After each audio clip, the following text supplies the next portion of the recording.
wabarakatuh. Kami dari kelompok 3 di sini akan mempresentasikan tentang teknik pengambilan data apa saja yang terdapat pada beberapa jurnal yang telah kami ambil. Sebelumnya di sini saya akan memperkenalkan beberapa anggota kelompok, yaitu 1. Muhammad Syafa Syandana, Stambuk F221 19063, Muhammad Tayyab Rahmat F221 16097, Maya Indri F221 1902, Musdalifah F221 19075, Namira Afia Gayo F221 19083, dan saya sendiri Cikal Anissa Lanuhu Stambuk F221 19090. Oke, maka dari itu langsung saja kita masuk pada pembahasan. Oke, saya Cikal Anissa Lanuhu Stambuk F221 19090. Di sini saya akan menjelaskan tentang teknik pengumpulan data apa yang terdapat pada jurnal yang berjudul Perancangan Gedung Kesenian Makassar dengan pendekatan Electric Art Deco dan Etnik Makassar. Jurnal ini disusun oleh Fadila Aziza, Imtihana Hanum, Irman Sudarisman dari Universitas Telkom Bandung. Adapun lokasi perancangan ini bertempat di Jalan Riburane nomor 15, Kelurahan Patunuang, Kecamatan Wajo, Kota Makassar. Lokasi dari pusat kesenian ini berada di pusat Kota Makassar yang terdapat banyak landmark di sekitar kawasan ini seperti pelabuhan, kantor wali kota, Fort Rotterdam, dan Pantai Losari. Adanya lokasi ini sangat strategis karena berpotensi untuk menarik wisatawan. Dan adapun fungsi dari bangunan kesenian ini adalah sebagai sarana untuk mengembangkan kegiatan kesenian dan sebagai sarana edukasi pengetahuan tentang kesenian. Dan ciri dari gedung kesenian ini bergaya Art Deco. Di sini saya akan menjelaskan tentang teknik pengambilan data apa saja yang terdapat pada jurnal ini. Yang pertama, di sini ada teknik observasi, yaitu mengumpulkan data dengan mengamati dan melihat secara langsung beberapa pusat kesenian atau beberapa yang mendekati dengan kegiatan kesenian. Salah satu yang mendekati yaitu pusat kebudayaan luar maupun pusat kebudayaan dalam. Adapun pusat kebudayaan contohnya yaitu Korean Cultural Center, Japan Foundation, dan Taman Budaya Jawa Barat. Adapun sasaran perancangan gedung kesenian ini yaitu mengikuti existing pada ruang gedung kesenian yang memiliki fasilitas galeri, sanggar tari, ruang alat musik tradisional, teater pertunjukan indoor, teater pertunjukan outdoor, kafe, toko souvenir, kantor pengelola, dan wisma artis. Jadi adapun fasilitas-fasilitas yang diambil ini sudah sesuai dengan existing gedung kesenian. Oke, selanjutnya pada jurnal ini terdapat teknik wawancara, yang mana wawancara ini dilakukan dengan tanya jawab secara langsung dengan beberapa pengguna pusat kebudayaan serta pengelola gedung kesenian di Makassar. Pertanyaan seputar dengan kenyamanan pengguna terhadap pusat kebudayaan serta sejarah dari bangunan ini yang akan dijadikan pusat kebudayaan, yaitu gedung kesenian. Selanjutnya ada dokumentasi. Data gambar interior didapat dari pengelola gedung kesenian, dan beberapa dokumentasi seperti foto juga dilakukan di beberapa pusat kebudayaan serta pengambilan foto pada gedung kesenian. Adapun data sekunder diperoleh dari studi literatur, internet, buku jurnal, dan tugas akhir yang berhubungan dengan perancangan gedung kesenian. Mungkin itu saja penjelasan dari saya tentang pengambilan data pada jurnal ini. Terima kasih. Assalamualaikum warahmatullahi wabarakatuh. Saya Namira Afia Gayo Segar, Stambuk F221 19083. Di sini saya akan menjelaskan metode pengumpulan data yang digunakan dalam sebuah jurnal, yaitu oleh Hendra Simbolon dan Irma Nofrianti Nasution pada tahun 2017 dari Universitas Negeri Medan atau UNIMED. Dalam jurnal ini membahas tentang desain rumah tinggal yang ramah lingkungan untuk iklim tropis. Nah, metode pengumpulan data yang digunakan dalam jurnal ini yaitu survei. Survei digunakan karena jurnal tersebut perlu melakukan survei lokasi untuk mendapatkan gambaran umum rencana bangunan dalam pengumpulan data. Lokasi rencana bangunan yang akan dibahas dalam penelitian ini yaitu di Jalan Rela, Gang Danau Toba nomor 5, Pancing Medan. Lokasi dapat kita lihat pada gambar yang ada. Yang kedua yaitu studi pustaka. Studi pustaka adalah istilah lain dari kajian pustaka, kajian teoritis, landasan teori, telaah pustaka, dan tinjauan teoritis. Teknik studi pustaka digunakan untuk pengumpulan materi studi sebagai referensi. Beberapa kajian teori yang dibahas jurnal ini yaitu pengertian rumah tinggal, perencanaan rumah tinggal, dan kriteria desain rumah ramah lingkungan. Yang ketiga yaitu observasi langsung. Observasi langsung merupakan kegiatan pengamatan langsung di lapangan. Observasi langsung digunakan karena mengetahui keadaan sekitar tapak dalam perencanaannya. Dan yang terakhir yaitu wawancara. Wawancara adalah teknik yang digunakan karena untuk mengetahui dan mengumpulkan data-data yang ada pada klien atau penghuni rumah tinggal yang dalam perencanaan. Misalnya profesi dari klien tersebut, seperti pada gambar yang kita lihat. Sekian dari penjelasan saya, terima kasih. Perkenalkan, nama saya Maya Indri, Stambuk F221 19002. Jadi, pada tugas kali ini, saya mengambil jurnal yang berjudul Evaluasi Pembangunan Gedung Kantor Dispu Parpora Kabupaten Sampang. Jadi, kantor tersebut berfungsi sebagai tempat koordinasi untuk mencapai daya guna dan hasil guna pengembangan kebudayaan, kepariwisataan, kepemudaan, dan olahraga di Kabupaten Sampang. Jadi target dari pembangunan bangunan ini mencakup sektor budaya dan pariwisata. Pembangunan gedung kantor ini dilakukan di Jalan Kiai Haji Wahid Hasyim nomor 23 Sampang. Jadi menurut saya, di dalam jurnal ini, untuk metode perancangan pada bagian teknik pengumpulan data menggunakan teknik survei. Di dalam jurnal ini, rumusan masalah yang diambil adalah: yang pertama, berapa lama waktu penyelesaian pengerjaan, yang kedua, berapa besar biaya untuk pengerjaan, dan yang ketiga, pekerjaan apa sajakah yang bisa dipercepat. Selain itu, terdapat perencanaan langkah-langkah persiapan sebagai langkah awal dalam perhitungan RAB. Maka perlu dilakukan upaya agar diperoleh angka yang tepat ataupun akurat. Adapun kegiatan pada langkah-langkah persiapan itu mencakup hal-hal berikut. Yang pertama, peninjauan ruang lingkup proyek. Yang kedua, penentuan kuantitas atau volume pekerjaan atau konstruksi bangunan.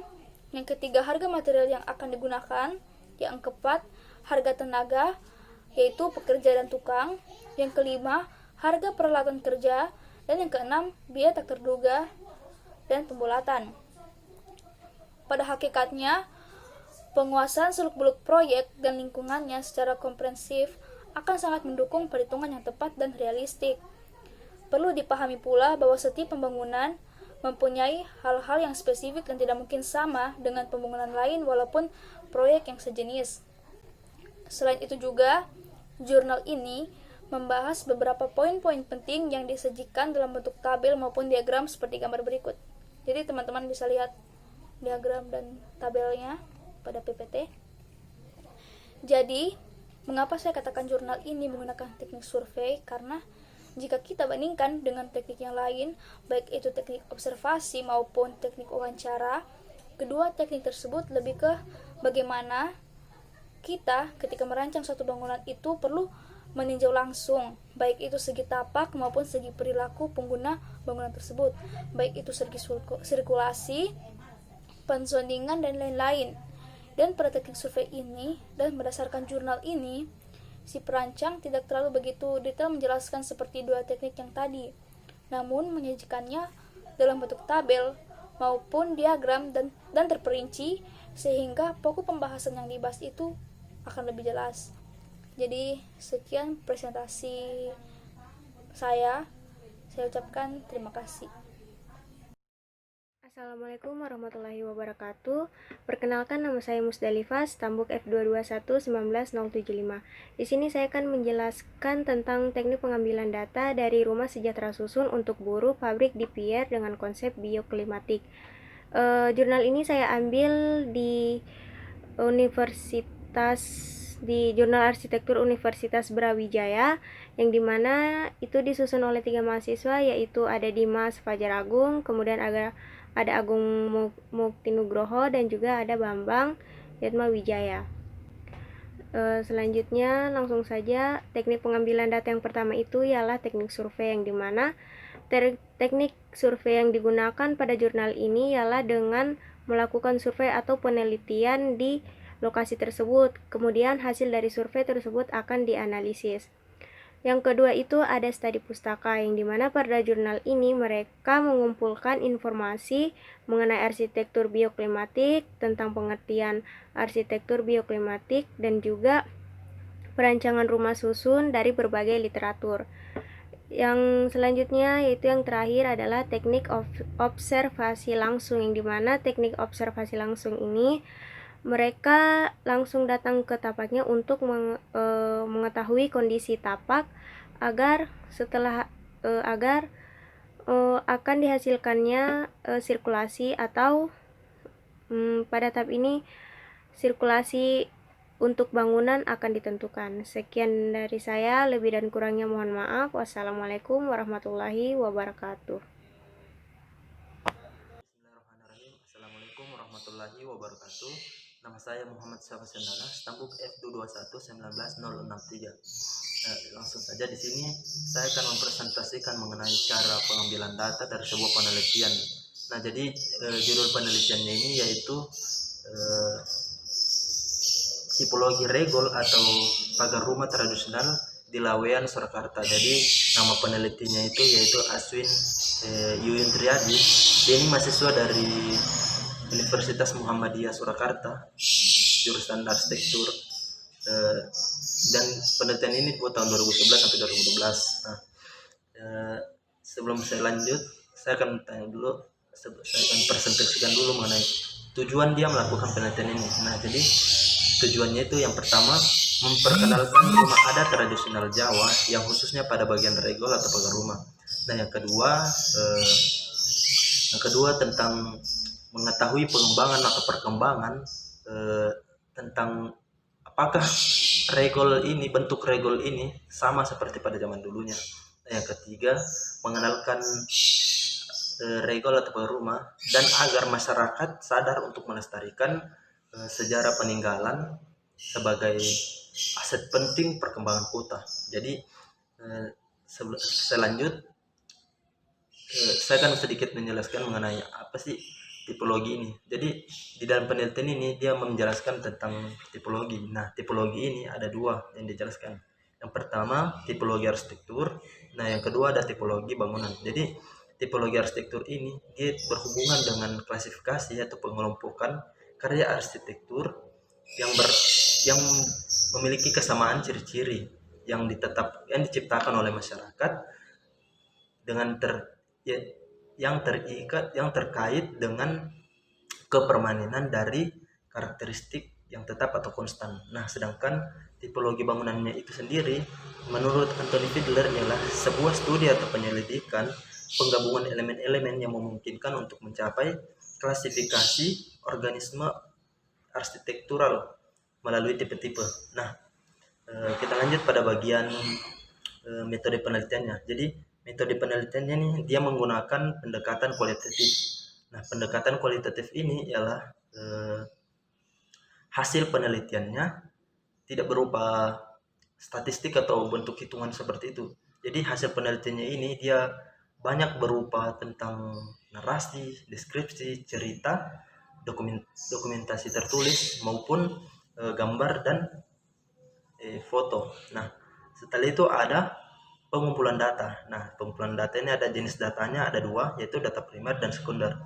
Data primer ini dia itu cara mendapatkannya dia didapatkan secara langsung di lapangan. Jadi peneliti turun langsung ke lapangan untuk mencari data primer ini. Nah, dia dalam bentuk mewawancarai orang-orang yang terkait atau berhubungan dengan penelitiannya, seperti yang penelitiannya ini yaitu regol atau pemilik rumah. Jadi yang diwawancarai itu adalah pemilik rumah.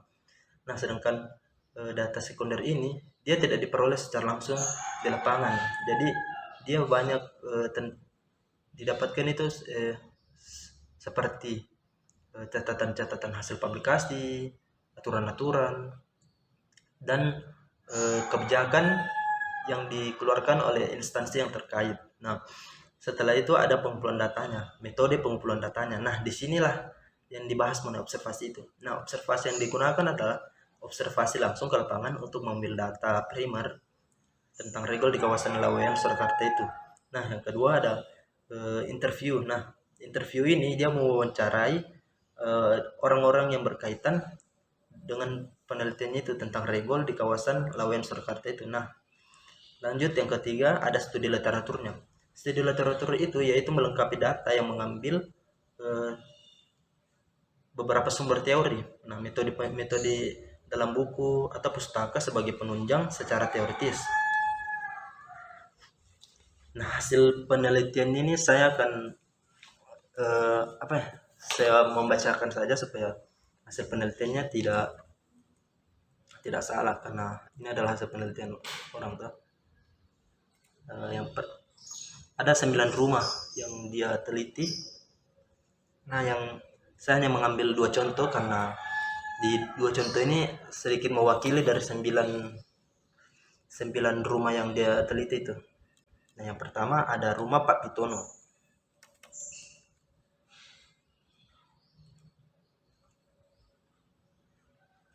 Jadi rumah Pak Pitono ini ya, material daun pintu yang dia teliti ini, material pintunya sudah pernah diubah 1 kali dengan material yang sama, yaitu kayu jati. Terus warna yang dahulunya adalah warna asli kayu, sekarang dicat hijau agar awet. Lanjut yang ketiga, pergantian slot dikarenakan telah rusaknya slot yang terdahulu digantikan dengan bentuk slot yang ada di pasaran, yang banyak di pasaran. Terus yang keempat, dudukan slot yang dahulunya terbuat dari material kayu sekarang diganti dengan material besi agar awet. Nah, yang kedua ada rumah dari Pak Anwar Muhtadi.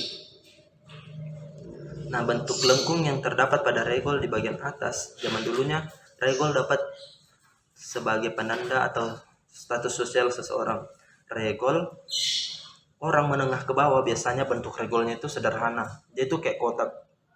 Nah, dia itu kotak pada atas regol, pintu regolnya itu. Sedangkan orang yang status sosialnya dia itu menengah ke atas, bentuk regolnya itu tersebut terdapat lengkungan di bagian atas begitu. Nah, penambahan pintu garasi yang bentuknya disesuaikan dengan bentuk regol.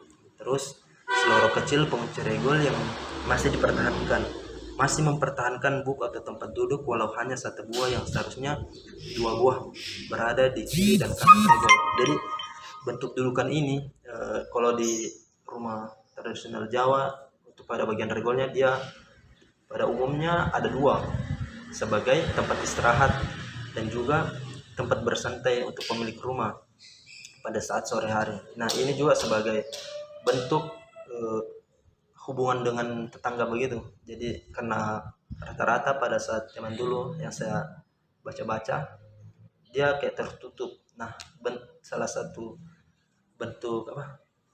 tempat duduk inilah yang mungkin menjadi salah satu alternatif untuk mempererat rasa dengan tetangga tersebut. Nah, itu tadi ada 2 contoh yang saya pakai. Sebenarnya ada 9 tapi semua mewakili.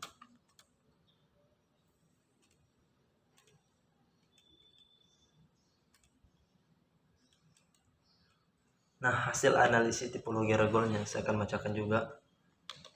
Tapi nanti ditampilkan gambarnya. Jadi hasil analisanya dapat kita temukan hasil bagaimana bentuknya ya.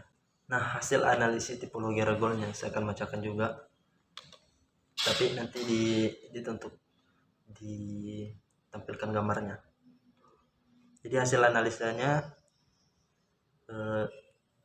dapat kita temukan hasil bagaimana bentuknya ya. Jadi tampak regol pada bagian lengkung dan ada yang mendatar. Itu menjadi salah satu bentuk bentuk sosial di masyarakat tersebut, standar sosialnya, baik itu menengah ke bawah maupun menengah ke atas. Jadi dari tampak luar terlihat ada dua macam bentuk regol yang berbeda. Dari perbedaan itu kita dapat membedakan status sosial mereka. Nah, pada bagian depan regol di bagian kiri dan kanan selalu ada tempat duduk untuk beristirahat pemilik rumah. Nah, pemilik rumah di kawasan Laweyan memiliki sifat yang tertutup yang saya jelaskan tadi. Nah, tetapi ada kalanya mereka juga bersosialisasi dengan tetangga dengan cara pada waktu sore hari tersebut dia duduk santai di tempat duduk yang dibuat itu untuk berbincang-bincang dengan tetangga. Dan juga pada bagian luar selalu terdapat kotak surat atau lubang surat, dikarenakan surat adalah alat komunikasi yang hits pada zaman dulu.